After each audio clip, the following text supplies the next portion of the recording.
Vamos inmediatamente a escuchar al jefe de gabinete, Jorge Capitanich. Millones de dólares durante la semana pasada, un 53,8% respecto al mismo periodo del año 2003. De esta forma, las liquidaciones en el año 2014 alcanzan a aproximadamente 21.000 millones de dólares. El índice Construya del mes de octubre indica un aumento del 3,6% desestacionalizado de la venta de insumos respecto a septiembre del año 2014. En este sentido, todas las políticas destinadas a precios cuidados de la construcción, como así también los incentivos al sector, desde el punto de vista del sector público y del sector privado, generan esta tendencia a mejorar sustancialmente los niveles de demanda de insumos para la industria. En tercer lugar, la Cámara Argentina de Comercio Electrónico, organizadora del Cyber Monday, informó que la iniciativa ha permitido un impacto muy positivo y favorable, ya que se lograron aproximadamente 1 millón de visitas. En ese sentido, los niveles de venta duplican y hasta triplican los volúmenes habituales que informan los propios portales. También la exportación argentina de arándanos significó un avance importante en el transcurso de este año, con más de 100 millones de dólares de exportaciones. Ayer, la ministra de Industria junto al ministro de Economía, Axel Kicillof, han podido evaluar distintos proyectos de inversión referente a la industria y del complejo automotriz por inversiones equivalentes a casi 1.900 millones de dólares. Y también el Ministerio de Planificación Federal informó que efectivamente la evaluación de la central térmica en Río Turbio ha sido exitosa y en consecuencia permitirá 240 megavatios más para la oferta energética nacional. En otro orden de cosas, el Ministerio de Economía de la Nación ha emitido un comunicado respecto a la posición del fallo del juez Griesa. En este sentido, otra vez nos encontramos ante la autorización por tercera única vez, un relato bastante particular por parte del juez. En este sentido, el Ministerio de Economía establece que el juez Griesa autoriza a pagar por única vez los vencimientos de los bonos bajo legislación argentina en el mes de diciembre, pero posterga la definición sobre las cuestiones de fondo para el año 2015, haciendo caso favorable al pedido de los fondos buitres. Esto remarca una vez más la parcialidad en las decisiones del juez Griesa respecto a lo que promueven en forma sistemática y reiterada los representantes legales de los fondos buitres. De esta manera, y con esta decisión de carácter judicial, la audiencia que había sido fijada para el 9 de diciembre se postergó sin fecha y con cronograma a ser fijado a partir de enero del año 2015.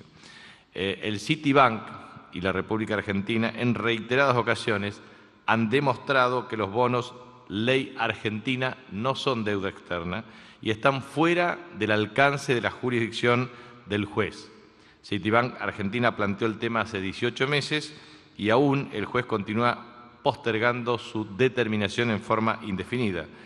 Tanto la evidencia como los argumentos presentados por Citibank y la República Argentina demuestran que las contradicciones en las que ha incurrido el juez Griesa solo aportan confusión e incertidumbre al caso. El juez hace siempre lo que los fondos buitres lo solicitan.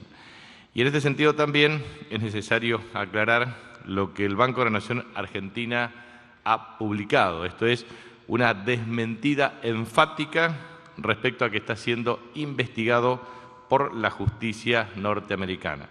En este sentido es textual el comunicado del Banco de la Nación Argentina, que dice lo siguiente: el Banco de la Nación Argentina desmiente enfáticamente que esté siendo investigado por lavado de dinero por parte de la justicia de los Estados Unidos, tal como afirmaron hoy algunos medios argentinos que se hicieron eco de un artículo publicado esta mañana por el diario norteamericano The Wall Street Journal, tergiversando y manipulando el contenido del mismo. En una clara operación de prensa, dice el comunicado, destinada a perjudicar al Banco de la Nación Argentina, los diarios Clarín, La Nación, Perfil y el sitio Infobae.com levantaron hoy una nota del medio norteamericano en el que ellos titulan, entre comillas, en los Estados Unidos, investigan al Banco Nación por lavado de dinero. En este sentido, el Banco de la Nación Argentina comunica, primero, que esta entidad, o sea, la del Banco de la Nación Argentina, no registra acciones judiciales en su contra en los Estados Unidos relativas al lavado de dinero. En segundo lugar, que el Banco de la Nación Argentina cumple adecuadamente con toda la normativa establecida para la prevención del lavado de dinero y de actividades ilícitas.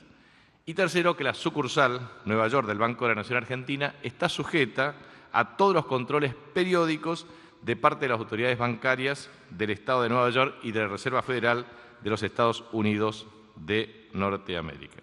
Y por último, quería transmitir que hoy tendré una agenda compartida con el ministro de Ciencia, Tecnología e Innovación Productiva, el doctor Lino Barañao, y también el ministro de Salud, el doctor Juan Mansur, porque estaremos también con funcionarios del Ministerio de Defensa, con el secretario de Ciencia, Tecnología y Producción para la Defensa, el doctor Santiago Rodríguez. Vamos a estar compartiendo en el ámbito de la Universidad Nacional de Rosario el recorrido de las instalaciones del laboratorio Max Planck de Biología Estructural, Química y Biofísica Molecular. Allí tendremos la inauguración del mismo. También nos trasladaremos a la comuna de Carreras, en donde recorreremos la fábrica textil y en ese sentido se firmará un contrato con Fabricaciones Militares para la confección de chalecos antibalas. Estaremos obviamente junto al intendente comunal Germán Francisco Batista y también por la tarde vamos a estar en la ciudad de Paraná, Entre Ríos, junto al gobernador Sergio Uribarri y también la intendente Blanca Osuna, precisamente para la inauguración de la unidad de equivalencia terapéutica para inhaladores de Latinoamérica en el marco del cierre del Seminario Internacional de Bioequivalencia. De manera que esta va a ser la actividad que seguramente será también comunicada a los medios de comunicación. Ministro, buen día. De Radio El Mundo, Diego Colaberardino. Dos consultas. Por un lado, respecto al tema de los bonos que están negociando algunos gremios, además de los acuerdos paritarios que han tenido estos gremios, más estos bonos o la posibilidad de un aguinaldo completo, marcan que en porcentaje estos incrementos superan a los índices oficiales de inflación. ¿Qué lectura hace el gobierno, ¿no? Teniendo en cuenta que desde el sector de los trabajadores se dice que es para compensar el proceso inflacionario? Esto por un lado, y por otro lado, más allá que no sea una competencia estricta del gobierno nacional, ¿qué seguimiento hacen de los últimos hechos de violencia en el fútbol? En una semana hubo 2 muertos, hay incidentes, teniendo en cuenta que se han tomado medidas, partidos a puertas cerradas, partidos sin público visitante, si el gobierno va a sugerir, por lo menos a la AFA o a las autoridades provinciales, algún otro tipo de medida, teniendo en cuenta que ya excede el marco del fútbol y se ve perjudicada gente que no tiene nada que ver con la realización de los partidos. Bueno, la violencia en cualquier ámbito, sea la violencia familiar, doméstica, la violencia en el deporte, la violencia como expresión de actitudes humanas absolutamente irracionales, debe ser y merece ser repudiada. Por lo tanto, nosotros repudiamos estos mecanismos. En general, se establecen mecanismos y dispositivos de seguridad muy concretos en el ámbito del Comité de Seguridad, que funciona en la órbita del Ministerio de Seguridad de la Nación. En concurrencia con la Asociación del Fútbol Argentino se establecen los mecanismos correspondientes para el sistema de seguridad. AFA Plus es una metodología, una iniciativa que está instrumentando la Asociación del Fútbol Argentino.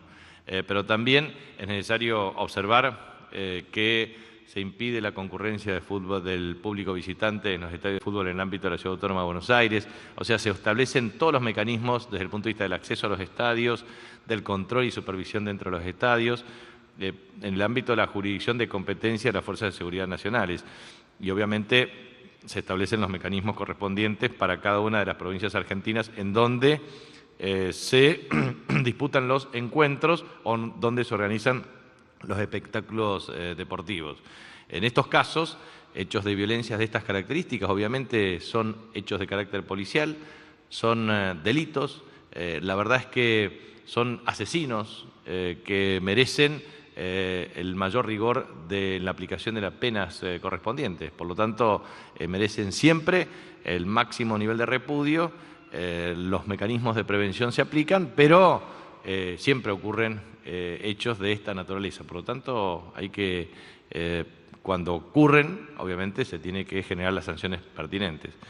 Y respecto al tema de las negociaciones asociadas a pedidos, la verdad es que en general uno advierte que los reclamos están dándose en, primero, gremios cuyas paritarias expiran en el transcurso de estos meses, o sea, expiran principalmente el 31 de diciembre. Y en ese contexto siempre se dan las modalidades de negociación tendientes a generar los mecanismos de negociación a partir del cierre del año y el inicio del próximo año. En segundo lugar, esto tiene que tener una diferencia cualitativa entre el sector público y el sector privado. El sector público depende de los niveles de ingresos de cada una de las jurisdicciones provinciales. En general, hemos observado que entre enero a octubre el incremento de los ingresos de materia de coparticipación federal de impuestos y otros recursos de jurisdicción nacional transferidos automáticamente a las provincias argentinas se incrementó en un 36% aproximadamente respecto al mismo periodo del año anterior. Por lo tanto, cada gobernador de la provincia tiene la autonomía fiscal y financiera correspondiente para la toma de decisiones, pero obviamente deberá contar con los recursos propios y esto dependerá de las negociaciones de carácter salarial que aplica en su misma jurisdicción. No todas las jurisdicciones provinciales tienen la misma política salarial. Existen diferencias salariales, existen asimetrías entre unas y otras y existen disponibilidades de recursos entre unas y otras. Es una cuestión que tiene que ver con la incumbencia propia de cada una de las provincias y su respectiva autonomía de carácter fiscal. Y respecto al tema de las negociaciones en materia asociada a las empresas y los trabajadores, o sea, sindicatos y empresas, nosotros hemos planteado con absoluto énfasis lo siguiente. Primero, que no convalidamos reapertura de paritarias. Segundo, que no convalidamos ningún tipo de negociación que contemple modificación en el impuesto a las ganancias. En virtud de ello, si trabajadores y empresarios se ponen de acuerdo en mecanismos que son característicos de estas negociaciones, no es incumbencia regulatoria por parte del Ministerio de Trabajo de homologar estos acuerdos o no.